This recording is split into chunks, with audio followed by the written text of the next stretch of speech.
Jadi Sabri ya bocoran. Kenapa mazhab ahli sunnah itu yang dipilih oleh banyak mayoritas di dunia, jumhur itu. Ahli sunnah itu dianggap pikirannya lebih orisinal. Misalnya ahli sunnah kalau ditanya, kenapa kamu melihat? Ya melihat saja. Kenapa kamu mendengar? Ya mendengar saja. Kesannya itu tidak rasional, kayak orang yang nggak pinter itu. Tapi sebetulnya itu yang benar.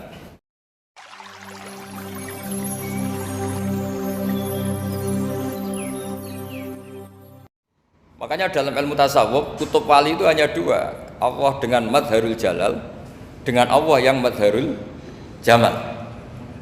Contoh madharul jalal misalnya gini, ketika Nabi Musa ingin melihat Allah, saking kangennya ingin melihat Allah, Robbi arini anzur ilaik, ya Allah saya beri hak untuk melihat engkau. Allah dengan jalalnya gini, Allah itu qadim, superior, tentu gak layak tersentuh barang hadis itu makhluk. Sehingga ketika falam matajalla rabbuhu lil jabali ja'alahu dakka wa kharra Musa sa'iqa. Sehingga enggak levelnya, apapun hebatnya Nabi ini tetap makhluk. Sementara Allah itu qadim. Enggak kuat. Makhluk yang fana ini, yang profan ini enggak kuat. Enggak kuat menampung zat yang qadim, yang superior. Sehingga gunung pun hancur. Nabi Musa pingsan. Tapi ketika Allah dengan madharul jamal itu Allah dengan keindahannya, dengan kasih sayangnya, memberi hak makhluknya untuk melihat. Nah, di sini ini Allah sering ngendikan wujuhu yauma idzin nadhirah ila rabbiha nadhirah. Nanti ada wajah-wajah yang di surga itu melihat saya, kata Allah. Tapi apakah betul melihat kayak saya melihat dosen, melihat Pak Rektor, melihat teman-teman? Itu tidak bisa. Karena Allah itu qadim, sehingga meskipun manusia ahlul jannah melihat Allah, tetap Allah ngendikan la tudrikuhul absar wa huwa yudrikul absar. Karena Allah dibalik jamalnya ya punya jalal, dibalik jalalnya juga punya jamal. Sehingga selalu di Quran itu diulang beberapa kali supaya proporsional. Nah, kenapa ahli sunnah tetap berkeyakinan Allah bisa dilihat? Logikanya begini, fa inna kulla maujudin yasihu ayyura. Allah itu zat sing nyata-nyata wujud dan punya eksistensi. Di mana-mana sesuatu yang wujud itu layak untuk bisa dilihat. Lalu pertanyaannya gini, kenapa kita tidak bisa melihat sekarang kok nunggu di akhirat? Karena mata kita sekarang itu profan, fana. Sementara kita setelah di surga, tubuh kita didesain abadi. Ya, saya ulang lagi ya, setelah kita di surga, semua fisik kita ini didesain abadi. Tentu karena desainnya sudah abadi, layak melihat zat yang abadi. Tapi pertanyaannya, kenapa tidak bisa ikhatoh, tidak bisa melihat sampai faham, la tudrikul absar? Karena abadi kita itu diabadikan, sebagaimana surga abadinya diabadikan, neraka diabadikan. Sementara Allah abadi dengan dirinya sendiri, yaitu Al-Qayyum, atau dalam bahasa ngajinya qiyamuhu binafsi. Nah, lalu makanya Mu'tazilah itu menentang betul kalau orang di surga bisa melihat Allah. Cara berpikir Mu'tazilah, melihat itu artinya yang dilihat ada arahnya, sementara Allah terbebas dari arah. Tapi kata ahli sunnah cara berpikir tidak seperti itu. Melihat itu pokoknya tahu. Nah, tahu karena mata itu karena kita ditakdir tahu itu karena mata. Sebetulnya yang menjadikan tahu itu tidak mata. Ya kalau tahu ya tahu saja, bukan harus pakai mata. Itu cara berpikir ahli sunnah wal jamaah. Jadi Sabri ya bocoran. Kenapa mazhab ahli sunnah itu yang dipilih oleh banyak mayoritas di dunia, jumhur itu.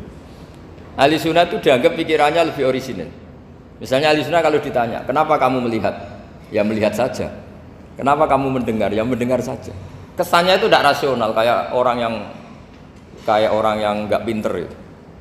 Tapi sebetulnya itu yang benar. Jadi cara berpikir ahli sunnah itu melihat itu menjadi tahu. Menjadi tahu itu bisa karena mendengar, bisa karena melihat, bisa karena dikasih tahu, bisa karena bersentuhan. Sebab itu di Quran itu ada ayat ala ya'lamu man khalaqa, bukankah zat yang menciptakan itu menjadi tahu.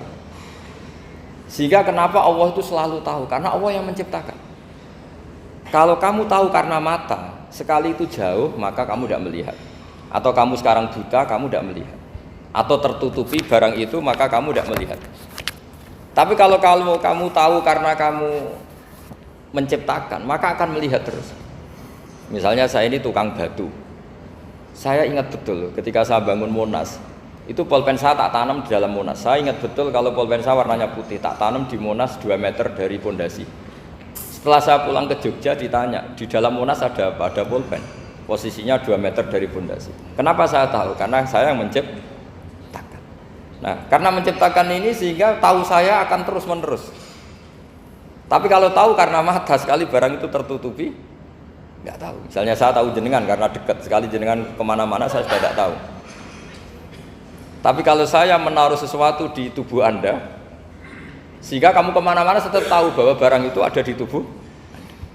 Nanti kalau ada yang protes, tapi bisa saja Gus barang itu dicuri orang kemudian Anda tidak tahu. Yang menjadi tidak tahu karena saya sudah tidak menciptakan suasana itu. Selagi saya yang menciptakan, maka akan tahu terus. Nah, tapi karena Allah ini menciptakan semua yang ada di bumi, maka Allah tahu terus. Sehingga Allah tahu cara bikin kuman. Terus tahu bahwa manusia itu punya kuman, kumannya punya organ, organnya juga punya kuman. Gak kebayang.